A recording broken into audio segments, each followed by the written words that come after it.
Un usage établi depuis de longs siècles exige que dès les premiers jours du mois de Nissan, on réunisse dans chaque communauté un fonds spécial pour les matzot des pauvres. Chacun doit y contribuer selon ses moyens.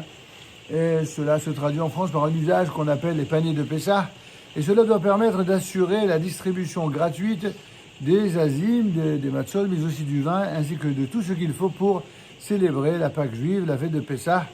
Cette distribution peut se faire soit en argent, soit en nature, selon les dispositions de chacun. Il ne s'agit pas d'une simple action de tzedaka, à savoir de mitzvah, de justice ou d'aide financière.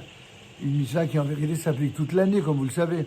Mais pour que nous puissions fêter dignement notre libération, alors nous devons veiller à ce que chaque juif de notre entourage puisse lui aussi le faire, comme nous le recommande la Mishnah dans Psachim au chapitre 10 et la première Mishnah. Sinon, comment pourrions-nous, la conscience tranquille, affirmer, en commençant le récit de la Haggadah, quiconque a faim, qu'il vienne manger, que tout nécessiteux vienne célébrer la fête de Pessah avec nous. Mais lorsque nous aurons effectivement participé à l'action communautaire en faveur des déshérités, alors cet appel signifie simplement, y a-t-il des pauvres que notre action n'aurait pas touchés, qu'ils viennent manger avec nous.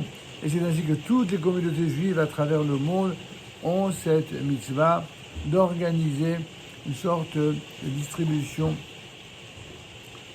de subsides et de victuailles pour les nécessiteux particulièrement et tous ceux qui en ont besoin pour cette fête de Pessah.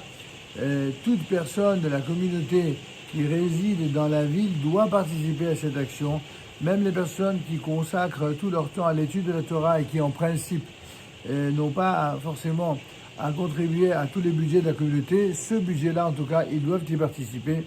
Et ceci, bien sûr, à condition d'y habiter depuis au moins un mois, depuis 30 jours. Et de même, les pauvres ont droit à cette action de solidarité lorsqu'ils résident en ville depuis 30 jours au moins. C'est important de parler de cette proximité-là parce que finalement, on a une tendance à être généreux pour tout appel d'où qu'il vienne. C'est une excellente chose. C'est tout simplement nourrir cette qualité dont les enfants d'Israël ont été ataviquement nourris depuis nos ancêtres Abraham, Isaac et Jacob.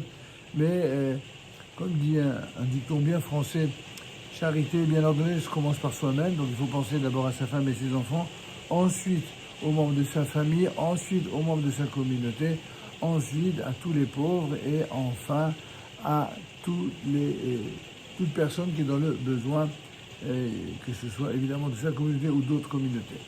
Voilà, Tiskou la mitzvot, et que Dieu fasse que vous soyez toujours du côté de ceux qui donnent plutôt que de ceux qui est dans le besoin et être obligé de tendre la main ou de recevoir.